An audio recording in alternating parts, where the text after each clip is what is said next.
Hey everyone, Paul Gale from PaulGaleNetwork.com here, and I'm going to show you today the difference in graphics, sound, load time, quality between Nintendo Switch and PlayStation 4 versions of Crash Team Racing. Game just came out last Friday. It's fun, it's fast, it looks good, it sounds nice on both platforms, but can you really tell the difference between the Nintendo Switch and PlayStation 4 versions of the game? I'm going to show you. I'm at the same spot in both games, right about to enter a brand new area. So you're going to see a little bit of the hub world and one race. Hopefully I win in both, we'll see. But it should give you a little bit of a feel of what the game actually looks like when you're playing it. Yes, you can look at real technical aspects of it and see which truly looks better, but when you're just playing, does one's visual quality being a little bit better than the other necessarily ruin the others or not? Can you notice any sound? Both are set to volume 20. There is no different change up in my TV's color scheme. Both is standard set for game. And yeah, I am on the PlayStation 4 version first. So I'm going to put my Nintendo Switch Pro controller down, play, and then switch between the versions. I'll tap this to make it a little clearer. Alright, let's go. Here we are in the hub world, and off to a new zone.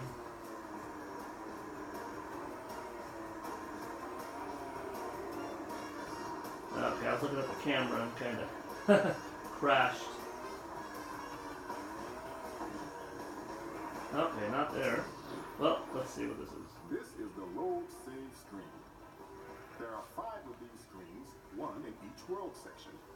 When you want to load or save a game, go to one of these screens. To access it, drive up to the screen and follow the directions.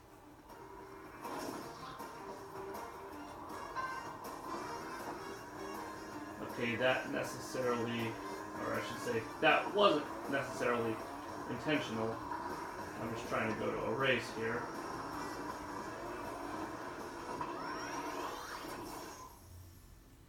So since I accidentally went to that save/load area, I will probably do that intentionally when I switch over to the Nintendo Switch version, just so that you get a really accurate, fair comparison of both.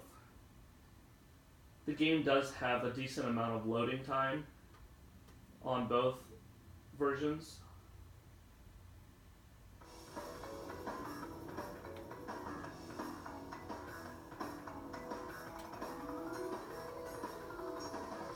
The game does look nice though, as I stated earlier.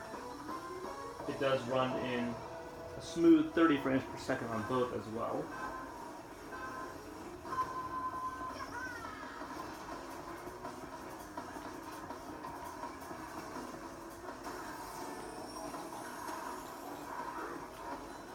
Despite running in 30 frames per second, it is smooth though, like I said. A game running at 30 FPS isn't necessarily a bad thing, as long as there aren't a ton of drops, you know, in those frames.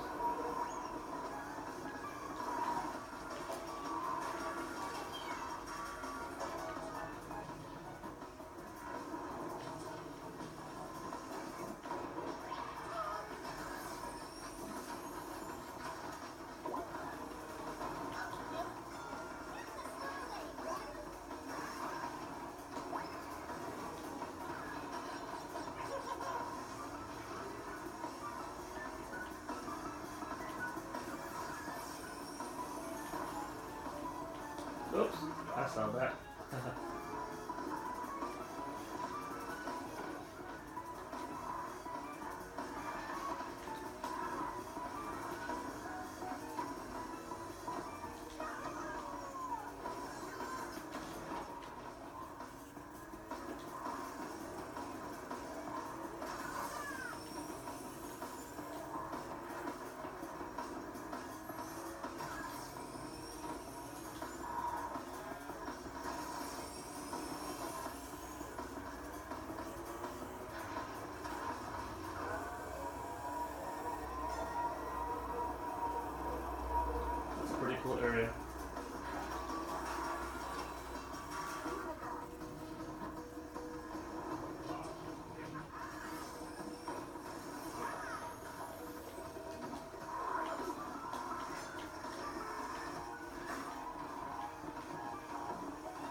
Ah.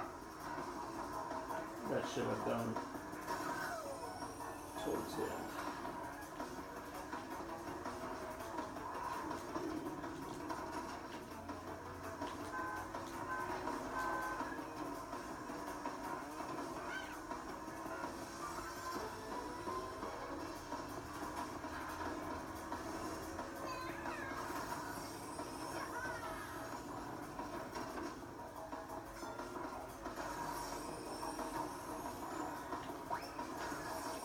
Oh no!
A narrow defeat, but a loss nonetheless. Second place.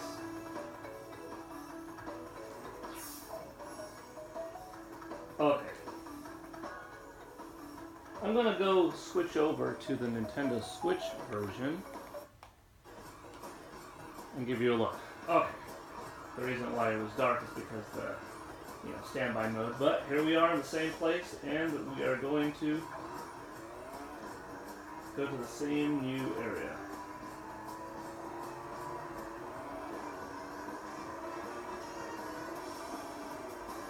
And if you remember, I accidentally went here, so I'll do it once more.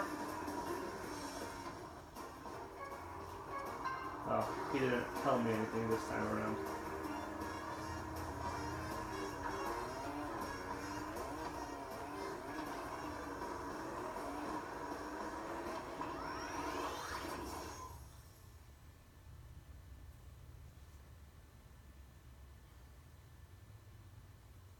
If you liked the Crash Team Racing games in the past, a couple of decades ago, you're going to like this. It's faithfully reproduced, quality graphics, basically a very nice coat of paint over two old school racing games. If you are new to Crash Team Racing, then you're still going to have fun, especially if you are a fan of the Mario Kart series, because Crash Team Racing and Mario Kart aren't too dissimilar. They're both full of bright, colorful worlds, whimsical music,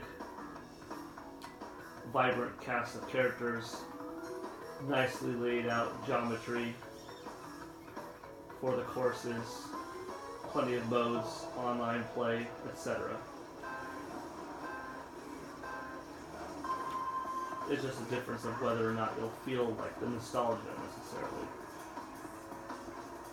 I played far more Mario Kart in my youth than I did Crash Team Racing, so I don't have as much nostalgia for this, but I have played both Crash Racing titles back in the day, so I am happy to see the game come back on modern platforms.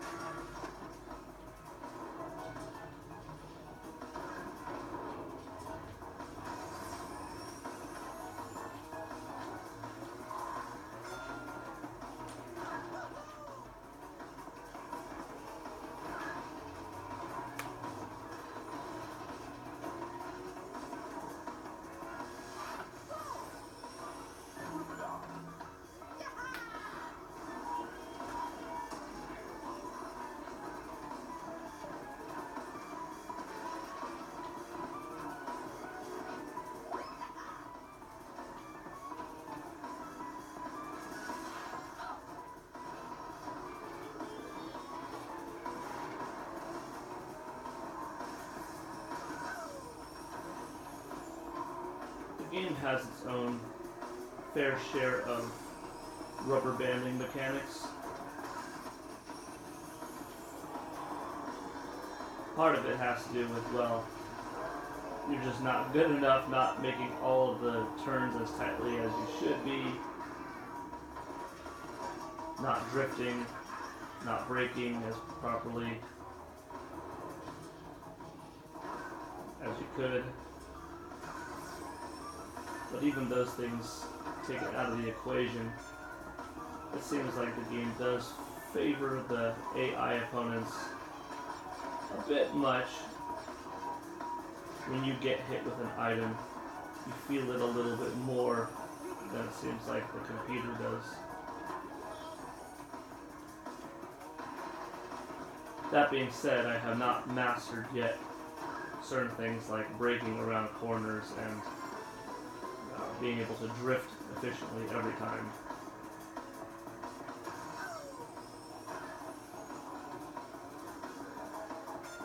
The levels do look great though, I will say that.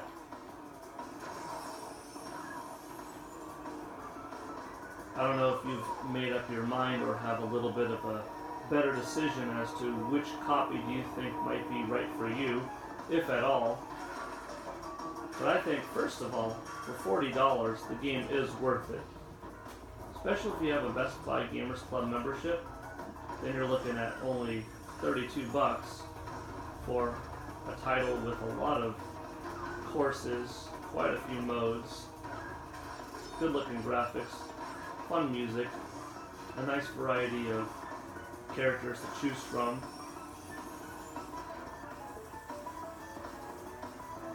And that's not at all a bad deal. If you played Mario Kart 8 Deluxe a ton, and you're just looking for a new kart racing game, you do have Sonic available, which is a fun title. And now you have Crash. Well, that's if you're a Nintendo Switch owner, you have all three. If you're playing on PlayStation 4, then of course you have just two of the three. Okay, so we actually didn't get to this part on the PlayStation 4 version because I lost. I got second place, but I will pause it regardless soon so I could do a little bit of a talk and give you some final impressions on where I stand and whatnot. Alright, so did you like what you saw? I did. I'm having fun with the game. I think it's cool regardless of where you get it. But I've got to say, after playing both, going back and forth between the PS4 and the Nintendo Switch versions, getting to this spot, getting to this spot, getting to this spot, getting to this spot, I can tell a certain quality and polygons, light, shadows improved over the Nintendo Switch version on the PlayStation 4 build of the game, but it's not that dramatic. It's not like it's, 1080p and 480p, 60 frames per second, and a stuttering 20 frames per second. No, they're both at 30. They're both high resolution. That being said, high res technically could be 720p, right? But the Nintendo Switch version, without specifically knowing the exact resolution that I'm looking at the moment on my 1080p TV, I can say that it looks crisp, it looks clear. Same with the PlayStation 4 version, even if it is more clear. So probably we're looking at a 1080p scenario for the PS4 and a 900p scenario for the Nintendo Switch. That's just my guess, but it's not bad. Now, I will say this though.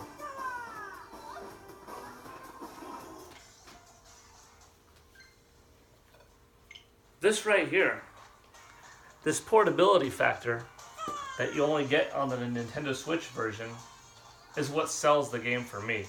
This is the version, this is the build that I recommend you get. If you have both systems, I wouldn't blindly say, oh, just get the Nintendo Switch version of the game if it ran like crap, if it looked like crap, and if it was a horrible port of the game just because, oh, but it's portable. No, but you're looking at two titles that are fun regardless. Have lots of voice acting, all of the same modes, all of the same online features. You pay different amount of money to play online. That's another thing to take into consideration. Different controller choices. Okay, some might like the Pro controller, some might like the DualShock 4 controller. But since the games look so similar in overall quality, they're both solid builds. Both versions were handled very well. But this is the one that you could take anywhere. And, you know, it looks just fine in portable mode too. You know, the Nintendo Switch screen is a 720p screen. It looks like it might be under, but is it at 640 or is it in fact at 720? Hard to say. But, you know, you're not holding it like this either. You're holding it usually a couple feet away, so it's fine. There are no problems. Like I said, I'm not just saying it's portable. That's the reason why I rate it higher. If it didn't run well, if it looked horrible in comparison, you know, you'd have to be honest with yourself and say, okay, at this point, is that portability factor worth it when the overall quality experience is way less? You know, most people probably would say, no, I'd rather skip on the portable aspect, even though that's kind of compelling, but I just don't want a broken down game. But with most Nintendo Switch games, stuff like Doom, Wolfenstein 2, Mortal Kombat 11, Mega Man 11, Street Fighter 30th Anniversary Edition, and now Crash Team Racing, you're getting a quality experience comparable to the other systems. Yes, truthfully, slightly less visual fidelity, but otherwise, man, you've got a complete game that you can take on the go. So Crash Team Racing, in my opinion, is worth getting in general. Now, if you only have an Xbox One or a PS4, I would still say get it on either one of those. But if you have all three systems or two of the three, and one of those systems is a Nintendo Switch, this is the version I recommend getting. But like I said, regardless, I think it's worth owning because it is quite a bit of fun. That's my honest feedback on the game, and hopefully you got to see for yourself and have a decent understanding of what it looks like, and you have your own opinions that you could formulate now and decide whether you want to buy it or not. Thanks for watching. This is Paul Gale from PaulGaleNetwork.com signing out. Time to play some more Crash. Probably on the couch now, just chilling. Bye.